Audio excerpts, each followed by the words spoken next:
What's going on, guys? Bart here with Tully Television, and today we're going to be getting into our Ironheart episodes 4, 5, and 6. But before we do, if you can subscribe, like, and comment if you like the content here at the channel, it will help tremendously bring us straight to the moon, baby. I pissed some people off last week because I said I liked the show a little bit more than I anticipated. Let's see if we can piss more people off this week. Let's get into it. Of course, we got Dominique Thorne as Riri Williams. Paul Calderon, who plays a quick part in here as Parker, Robin's father, at episode 5 or 6. Lyric Ross as Natalie the AI. Anthony Ramos, the Hood, aka Parker Robbins. Alden Ehrenreich as Zeke Stain. And those are going to be some of the majority of the characters that I concentrate on. They're kind of the main characters. The side characters, the group. Alright, so here we go. We ended episode 3 with the death of Cousin John. By the time this episode starts, episode 4, and progresses into episode 5, Parker Robbins has learned that Riri Williams had taken out Cousin John, or left him. However you want to chop it up, slice and dice it, she left him and it caused him to die. So Parker is making a plan to take her out eventually. He does tell the group about what happened. They're pissed off, and eventually there's going to be a confrontation between the team, that team, and Riri. Also, a big thing that happened is that Zeke, aka McGillicuddy, was arrested for domestic terrorism because his tech was found at that last crime scene where Cousin John died. So the feds put him in jail and everything, and the Hood was like, "Oh, that's great. That's great because he's going to take the fall for all our crimes." So not only has Riri and her actions led to a man's death, it's also led to another man to be unjustly arrested for domestic terrorism. Now, I'm not saying that he's an innocent bystander in anything. In his own way, he's been stockpiling technology and trying to make things better under the radar, so to speak. McGillicuddy. Dude, you know that's kind of like owned to the Chuds, right? They're trying to call them McGillicuddies, all right? So, um, and all in his us to be iconic, right? I want to be iconic. Um, so what happens is Parker makes a deal with Zeke. He slips into the jail. He makes a deal with Zeke and breaks him out, and then helps imbues him with the technology that he's looking to be infused with. Okay, to go against Riri because he's mad. And this is the first time in the series where someone has actually laid into her, like for real, just called her like basically a spoiled little brat that's selfish and will do anything and put anyone under the bus for her own greater good. And if you think that that makes you a great person or a good person, you're wrong. You are no better than anybody else in that regard, right? Um, this isn't about stealing a loaf of bread and a pack of cheese to feed your hungry kids and you don't have any money. Yes, both things are stealing, but people are a little bit more understanding of the motivation behind something like that, as opposed to someone who had an MIT scholarship that no one else had. You want to come off like you're oppressed. People would sell their grandmother for an MIT scholarship fully paid, and you accomplished nothing while you were there. So yeah, people are going to be a little pissed off and stuff. And yes, there's PTSD There's a lot of that stuff. She witnessed her stepfather, who she viewed as her real father, die, and her best friend die in front of her. But her brain has tried to make excuses for things that normally would get you into trouble. But because of that tragic backstory, it makes people feel bad for her and everything. And it's okay to feel bad, but it doesn't give you the right to uh, steal other people's stuff. You know what I mean? Again, Tony Stark was in a cave with a box of scraps. Uh, no help except from that old man helping him, and his money didn't matter then. Maybe the money came in after, right? And maybe he had nefarious beginnings, Tony Stark, but the man saved the universe. He redeemed himself from all of that. You know what I mean? And it's now only up to Riri to redeem herself from what caused her to be in her own cave, right? And become a person in an iron suit and try to be iconic. You know what I mean? I hope that her motivations have clearly shifted after this series from wanting to be iconic to I need to prepare for life and get ready to be a defender of this world if that's really what my thing is. And I'm not saying that heroes don't have um, bad qualities about them. You know what I mean? We all fall, but I wasn't big on her arrogance, Riri's arrogance in the beginning, and she got humbled. She got humbled this last bit. Even though, again, I'm not stating that I like the character Riri Williams in the comic books, but here, at least there's a slight acknowledgement, uh, even through lack of responding, an acknowledgement of saying in her brain, this person's right, and I don't really have a defense against it. You know, so the hood knows what's going on. The mother, Riri's mother, and Riri go to some old friend of the mother's who runs like a new age store, but is really a sorceress, and her daughter's a sorceress. Comertage is mentioned and stuff. Doctor Strange is mentioned, and they bring the piece of the hood's cloak to them to analyze. And once the mother finds out who it belongs to, she kind of ushers them out. Riri meets up with the daughter to discuss more about what her thoughts were about where the cloak came from. Dormammu's name came up. Silius, I believe, is the character's name from Doctor Strange. The first Doctor Strange movie, she mentioned that character's name. And so the Dormammu thing was a red herring, right?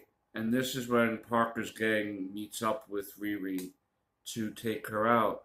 You think the two blood sisters would knock her out? Riri kind of was laying in some decent punches, um, but eventually got them caught up in a force field that came from a watch she gave her mother. Um, Riri gave her mother a watch early in the show to protect her, and if there's anything that would make a force field around her, any sign of threats. And so when one of the sisters pulled out a gun and, damn, I said the word, pulled out the pew pew and um, tried to take Riri out, the uh, force field expanded around them and trapped them. That's how she got away from getting. Because these are supposed to be Fight Club people, right? They fight for a living. This is how Parker found them in a fight club, and they wanted to start a fight club. I don't know how successful that's going to be anymore after getting whomped out by Riri, a scientist. Okay, but the brains prevailed in this one, and then Clown, the explosive person, tried to come in, and she got taken out. The hacker At one point, Natalie took off because the brother found out about the AI. He got pissed. So Natalie took off. She was captured by the gang also. And she was in the back of a truck being driven by the hacker Slug. And so when I refer to Slug, I'm going to go with uh, just calling them Slug because I'm unsure of their how they refer to themselves. Other than that, but as Slug is driving the truck, Natalie is able to escape, get together again with Riri and hit the truck, and it flipped over, and Slug just went right, no, and took off, right. So Slug basically was the only one that was able to get around out of that fight, and then eventually there's something said by Riri to Clown about the Erica. Okay, so yeah, then Slug takes off, and Zeke and Riri face each other. Zeke destroys her suit and tells Parker that he killed her because that's what Parker wanted, but he didn't really kill her.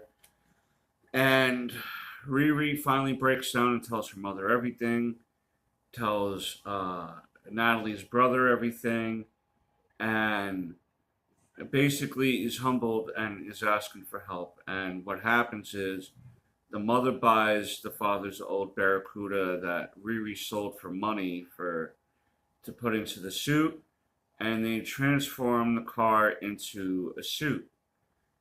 I'm not gonna lie, I actually enjoyed the way the suit looked out of the Barracuda, and it was to me an awesome looking suit. So finally, we get to see Parker's origin story, so to speak, where he meets Mephisto. Because we find out that how Parker started his life of crime stemmed from him getting kicked out of his father's house at 12 after his mother died, and the father thought they should just both cut their losses and move on, thus sending Parker away. And this was all kind of Parker's revenge tour to finally come and take his father's property and companies. And we see that he finally meets Mephisto, Sacha Baron Cohen.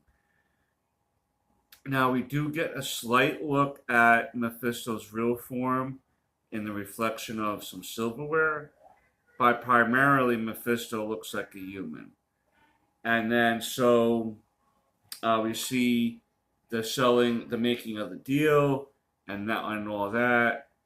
Finally, Parker's in control of Zeke, right? So Zeke is a conflicted hero and villain all at the same time. And so Riri helps reboot Zeke's neural thing to cut him off from Parker's control. Now Zeke is on a fresh start. He isn't going to go by McGillicuddy, whatever. He's going to probably just go by Zeke Stane, Ezekiel Stane, and where is he going to go from here? Is going to be that question. Then we see Riri face Parker, and she wins. She ultimately wins and takes his hood away from him. And the final scene of the final scene of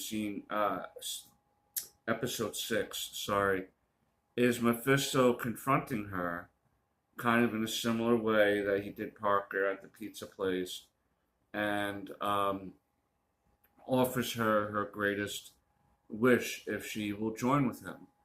And he's talking all the great talk.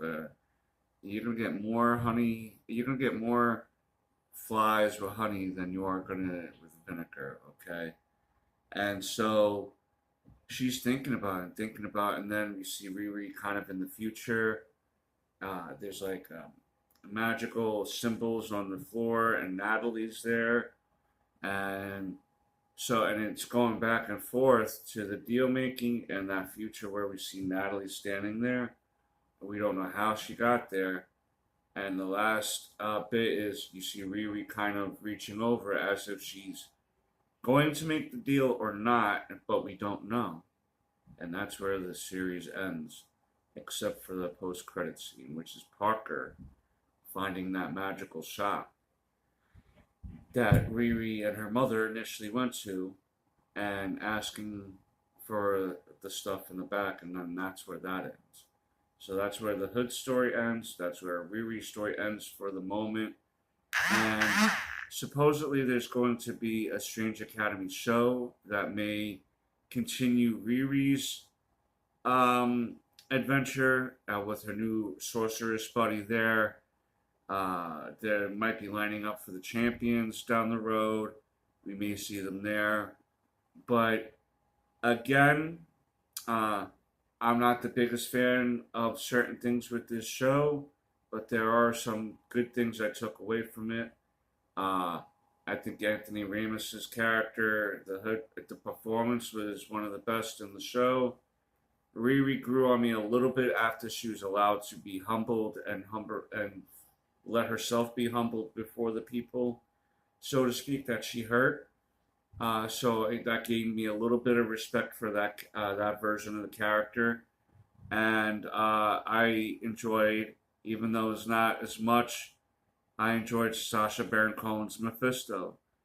Those are the things I enjoyed out of the show, but I do feel like sometimes the writing was a bit wonky. Some of the other acting was a bit wonky from other. Um, I wasn't.